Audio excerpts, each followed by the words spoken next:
Hello everyone, I welcome you all to your wonderful channel The Explorative Learning. आज हम देखेंगे white collar crimes के बारे में.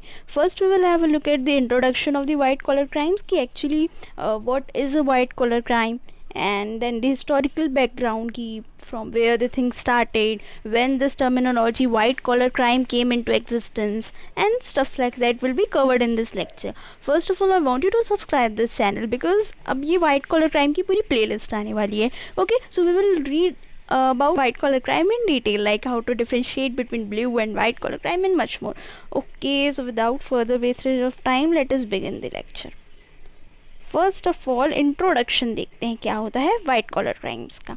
वाइट कॉलर क्राइम्स का नेचर होता है नॉन वायलेंट, कोई भी हिंसा इसमें इन्वॉल्व नहीं होती. ना यू मस्ट बी थिंकिंग कि क्राइम्स ऐसे भी हो सकते हैं जिसमें हिंसा ही इन्वॉल्व ना हो. ऑफ कोर्स अगर आप बिगिनर है तो this question must arise in your mind.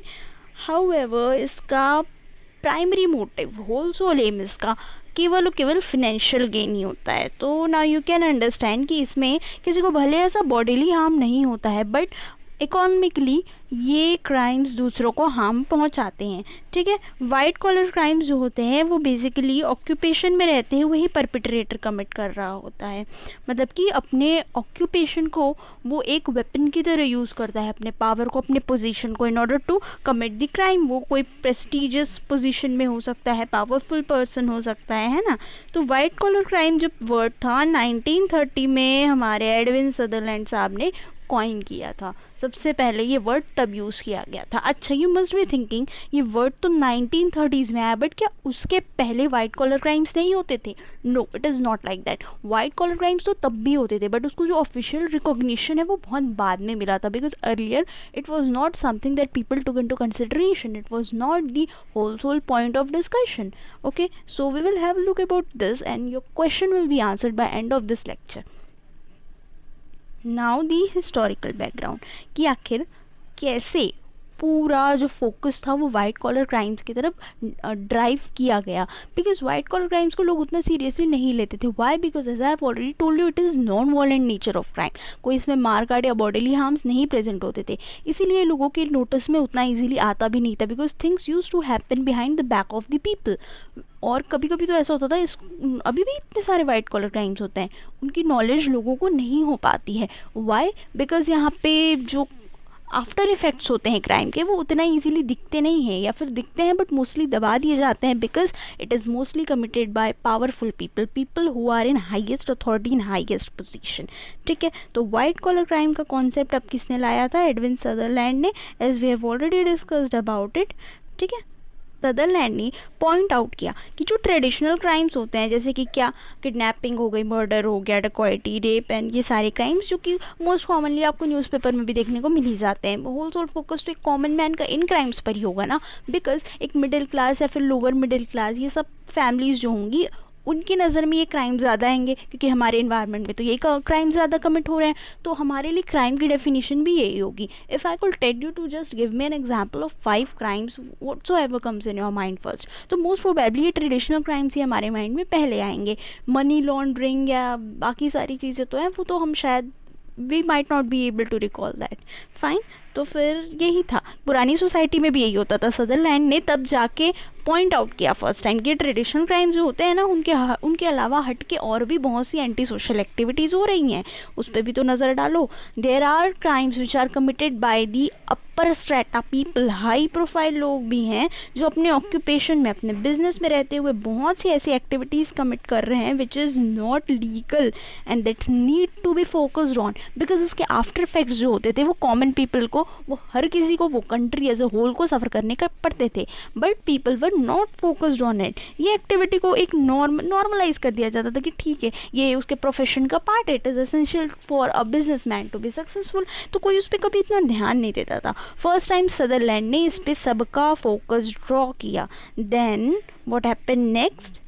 Sutherland के अलावा उनके बाद और भी राइटर्स ने इस upper class socio economic group वालों के क्राइम्स पर लोगों की नज़र डाली, उनका अटेंशन ड्रॉ किया. जैसे कि एक नाम यहाँ पर आता है एल्बर्ट मॉरिस का. एल्बर्ट मॉरिस ने एक पेपर लिखा था जिसका क्रिमिनल कैपिटलिस्ट एंटाइटल था, ठीक है। He entitled it as criminal capitalist. जिस पेपर को बाद में एडविन सी हिल ने रीड किया, अब कब रीड किया और किनके सामने रीड किया, it is not that important, but you need to know this, okay, just for a source of knowledge, extra source of knowledge I should say. International congress on the prevention and repression of crime, कहाँ पर, London में, कब, 1872 में इस paper को read किया गया।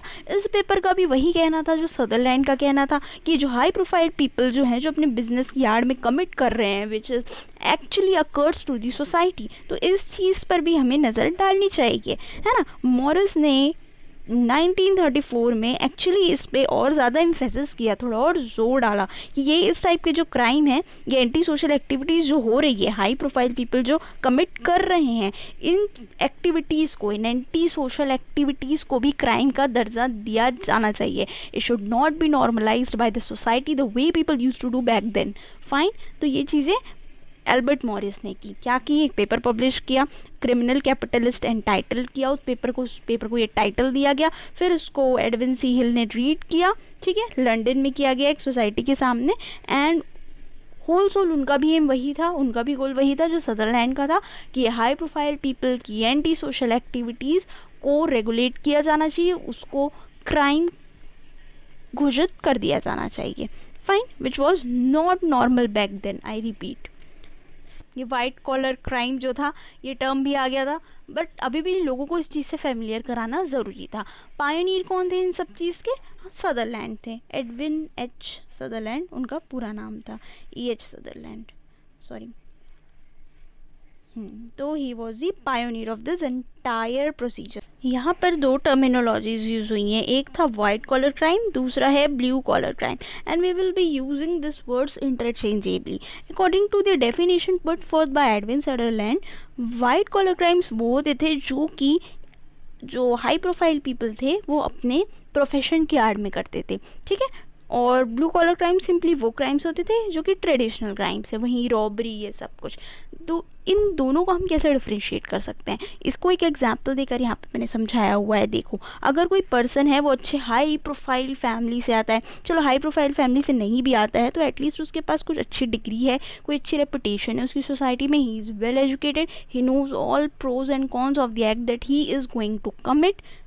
Then अगर वो कोई ख़राब सामान बेचता है तो वो एक वाइट कॉलर क्राइम में आएगा, he is committing a white collar crime.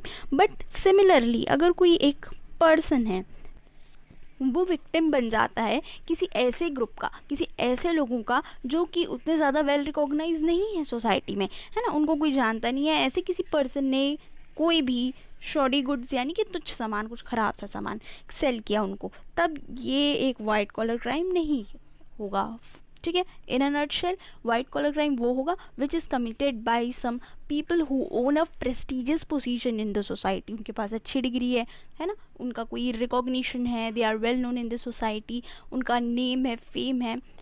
तो अगर कोई ऐसा पर्सन क्राइम कमिट करता है in the name sake of their profession, that is the white collar crime. But वहीं अगर कोई अनरिकॉग्नाइज्ड पर्सन है, उसको कोई जानता नहीं है, ठीक है, he belong to some XYZ category and nobody knows about him, वो उतना एजुकेटेड भी नहीं है, या मे बी कोई ऐसा ग्रुप है which works to fool people, तो वैसे किसी ग्रुप ने, वैसे किसी लोग ने अगर कोई क्राइम कमिट किया तो that is the blue collar crime.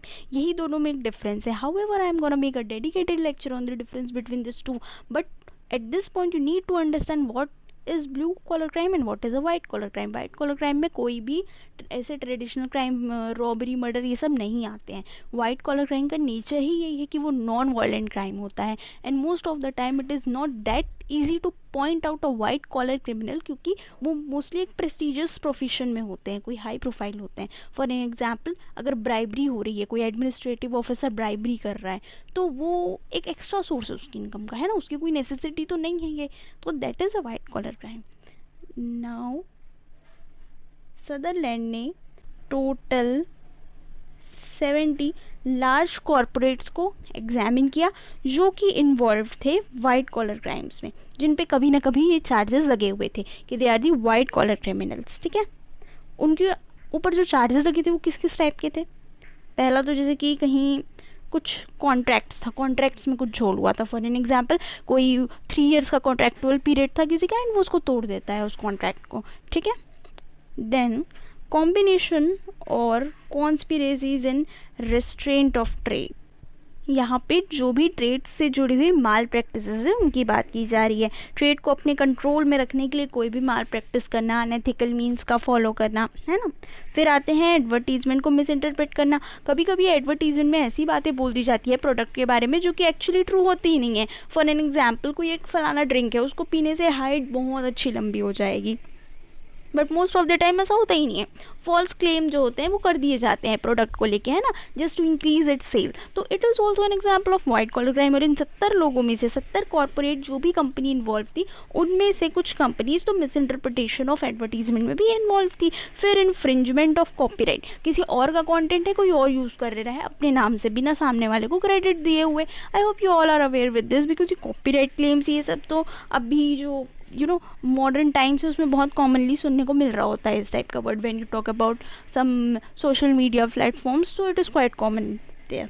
फिर फाइनेंशियल फ्रॉड्स हो गए, most common of all breach of war regulations, और दूसरी जो भी मिसलेनियस प्रैक्टिसेस है जो कि हम इसमें इंक्लूड नहीं कर रहे हैं वो सारी चीज़ें भी, जिसमें से एक कॉमन तो भैया मनी लॉन्ड्रिंग भी हो जाता है ना, जैसे कि ब्लैक मनी को वाइट में कन्वर्ट करना, ये सब चीज़ें कॉमन थी। ये फाइनेंशियल फ्रॉड्स में हालांकि आ जाएगा।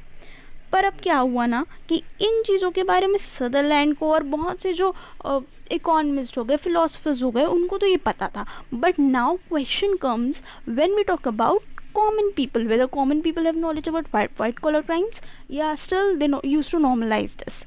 तो देखो उनको ना बहुत कम पता था इसके बारे में, ठीक है। ये जो बिजनेसमैन कम क्रिमिनल्स थे उनके बारे में they had very little knowledge about them. क्यों?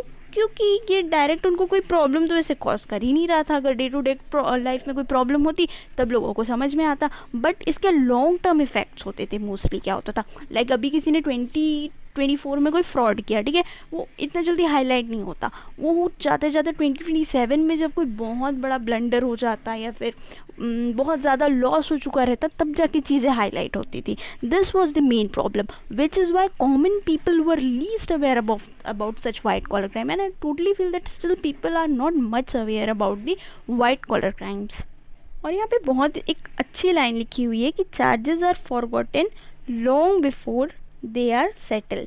मतलब कि क्या होता है ना, जो लीगल बैटल्स होती है, मोस्टली केसेस जो होते हैं उसको इतना ज़्यादा ड्रैग कर दिया जाता है that it takes huge amount of time to solve the case, and for common people it not might be a piece of cake to get involve in such charges, या तो फिर to frame such charges to accuse a high profile person, ठीक है, कि उसने कोई crime किया या इस तरह से, because it will be an extra financial burden on people, which is why they mostly try to refrain themselves from getting involve in such cases जहाँ पे वाइट कॉलर क्राइम्स या फिर ऐसे किसी भी अपर क्लास पीपल्स का involvement होता था। तो इसीलिए यहाँ पे कहा है कि चार्जेस मोस्टली भूल जाते हैं लोग बिफोर वो सेटल होते हैं, उनके सेटलमेंट के पहले ही it is out from the people mind, it is lost somewhere in the files under the dust। fine, बस यही था, इतनी ही थी हिस्ट्री, एंड आई होप आपको इंट्रोडक्शन सब कुछ बहुत अच्छे से क्लियर है। मैंने ये criminology, penology with victimology by doctor NV Paranjape sir की बुक से ये पूरा कंटेंट लिया था, ठीक है। तो you can read that book, you can watch my lectures, तो दोनों आपको बहुत अच्छे से क्लियर हो जाएगा। इसके बाद के लेक्चर्स में हम क्या डिस्कस करने वाले हैं, ब्लू कॉलर और वाइट कॉलर का difference, which is most important thing you should know. बहुत ही बेसिक सा लेक्चर रहेगा। देन डेफिनेशन देख लेंगे थोड़ी सी वाइट कॉलर क्राइम की क्या होता है, अभी तो आई होप मैंने समझा दिया है, बट स्टिल डिफरेंट फिलोसोफर्स या फिर डिफरेंट क्रिमिनोलॉजिस्ट, डिफरेंट ऑथर्स हो गए, राइटर्स हो गए, सबकी ज़ुबानी अलग अलग definitions, we will have a look at each of them, ठीक है। For lectures and note you can always follow my channel and let me know in case you have any doubt. Thank you.